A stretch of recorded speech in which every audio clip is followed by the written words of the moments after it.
Selamat pagi jemaat yang dikasihi Tuhan. Kita bersyukur pagi hari ini kita bisa datang di hadapan Tuhan, mensyukuri atas hidup yang Tuhan boleh berkati bagi kita. Mari pada pagi hari yang indah ini kita mau datang kepada Tuhan. Mari kita berdoa. Bapa di surga, terima kasih, kami bersyukur untuk hari yang indah Tuhan anugerahkan bagi kami. Ini saatnya untuk kami datang kepadamu Tuhan, untuk dapat menerima firman-Mu. Tuhan berkati supaya firman-Mu menjadi kekuatan bagi kami untuk kami dapat menjalani aktivitas sepanjang hari ini. Tuhan memberkati kami. Di dalam nama Tuhan Yesus kami berdoa. Amin. Bapak Ibu yang terkasih, pagi hari ini kita akan bersama membaca firman Tuhan yang terambil di dalam Injil Lukas pasal yang ke-7 ayat yang ke-36 sampai dengan ayat yang ke-39. Demikian firman Tuhan. Yesus diurapi oleh perempuan berdosa. Seorang Farisi mengundang Yesus untuk datang makan di rumahnya.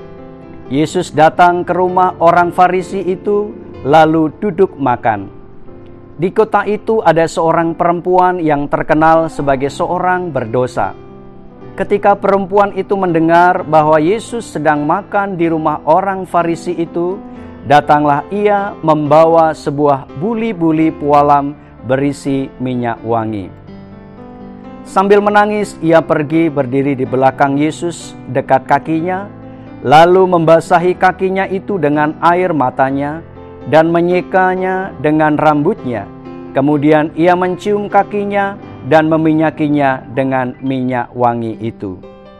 Ketika orang Farisi yang mengundang Yesus melihat hal itu, ia berkata dalam hatinya, jika ia ini nabi, tentu ia tahu siapakah dan orang apakah perempuan yang menjamahnya ini.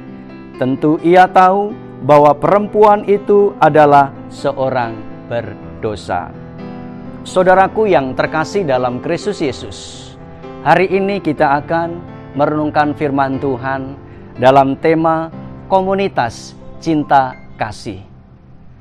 Saudaraku, sejak dahulu bangsa Indonesia terkenal sebagai bangsa yang ramah, bangsa yang sopan, santun, dan sangat toleransi.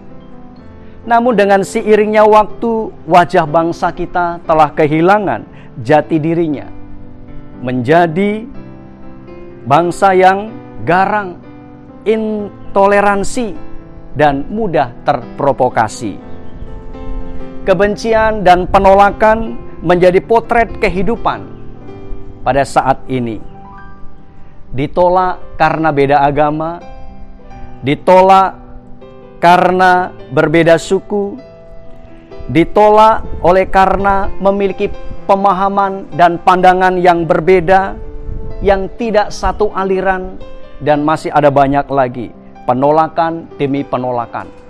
Bahkan ini terjadi dalam setiap hari, sehingga yang namanya bahasa cinta tidak lagi nampak, tidak lagi terwujud dalam kehidupan bersama sebagai relasi dan komunikasi dalam kehidupan berbangsa dan bernegara. Saudaraku, apa yang sesungguhnya terjadi? Sudah sedemikian jauhkah penghayatan dan nilai-nilai budaya dan norma dalam kehidupan bermasyarakat?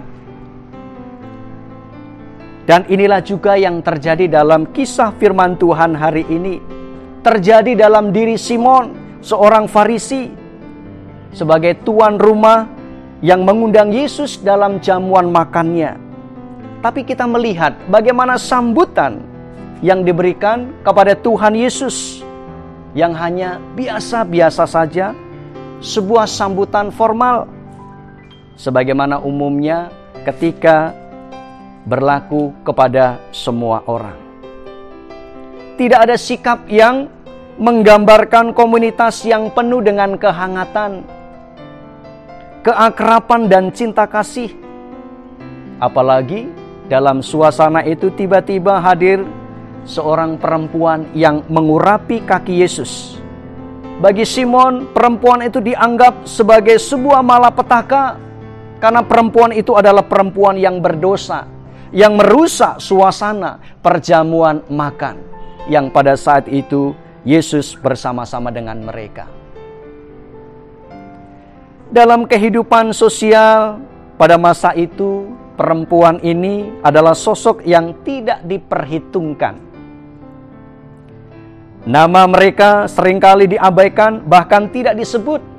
Apalagi jika ia seorang perempuan yang berdosa, maka ia dapat dikategorikan sebagai sampah dalam masyarakat. Ketika sosok perempuan yang berdosa kemudian mengurapi kaki Yesus dengan minyak narwastu yang mahal harganya itu, sebagai seorang pelacur yang suka menjanjakan tubuhnya kepada kaum laki-laki, tubuh yang dilecehkan, tubuh yang berdosa, tubuh yang menjadi hina karena pekerjaannya, kini ia persembahkan kepada Tuhan Yesus. Itulah sebabnya orang Farisi membatin kepada Yesus. Jika ia seorang nabi, pasti ia tahu perempuan macam apa yang menjamahnya itu. Seharusnya Yesus menolak dijamah oleh tubuh yang dipersembahkan kepada kenajisan itu. Seharusnya Yesus menunjukkan sikap sebagai orang kudus, orang baik-baik, tidak mau bersentuhan dengan kenajisan. Tetapi Yesus membiarkan perempuan itu melakukan terhadap dirinya.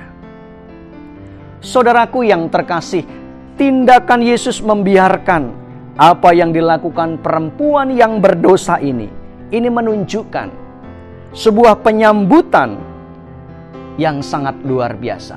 Yesus menyambut kehadiran seorang perempuan yang berdosa. Bahkan Yesus hendak memulihkan hidupnya. Sehingga kita melihat Yesus berkata kepada perempuan itu, "Pergilah dengan selamat." Artinya perempuan itu mengalami pemulihan di dalam Tuhan. Sehingga akhirnya Yesus mengutus perempuan tersebut dengan keyakinan bahwa hidupnya sudah dipulihkan, supaya perempuan itu mengalami hidup penuh dengan damai sejahtera dan keselamatan. Berkat Tuhan akan menyertai di dalam kehidupannya. Saudaraku yang terkasih, Yesus telah membangun nilai baru dalam suatu komunitas. Komunitas cinta kasih yang penuh dengan kehangatan, yang saling memperhatikan, yang saling menerima, yang saling mengampuni, yang membawa kelegaan dan keselamatan bagi orang lain. Oleh karena itu, melalui kebenaran firman Tuhan pada pagi hari yang indah ini, marilah kita belajar daripada sikap Yesus yang membentuk cinta kasih yang bersedia menerima siapapun tanpa batas, tanpa sekat, dan tanpa seleksi. Inilah panggilan di dalam kehidupan kita sekalian. Marilah, dimanapun kita berada, agar kita mau menghadirkan cinta kasih dan penerimaan, serta membangun komunikasi cinta kasih yang terus-menerus di dalam kehidupan kita.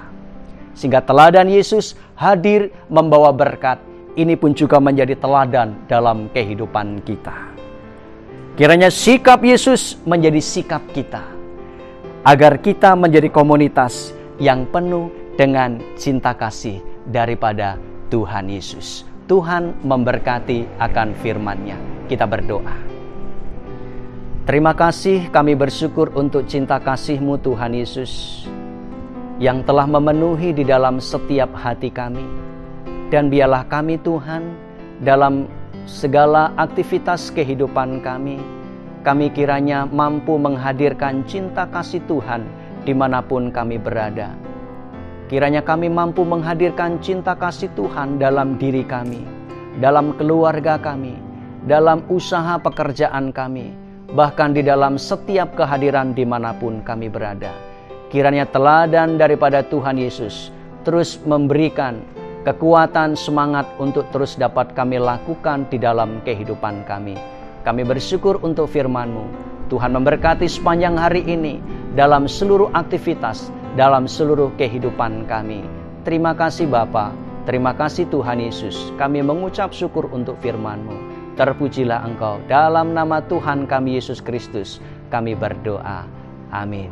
Selamat pagi Bapak Ibu yang terkasih. Selamat beraktivitas. Tuhan Yesus memberkati kita semuanya.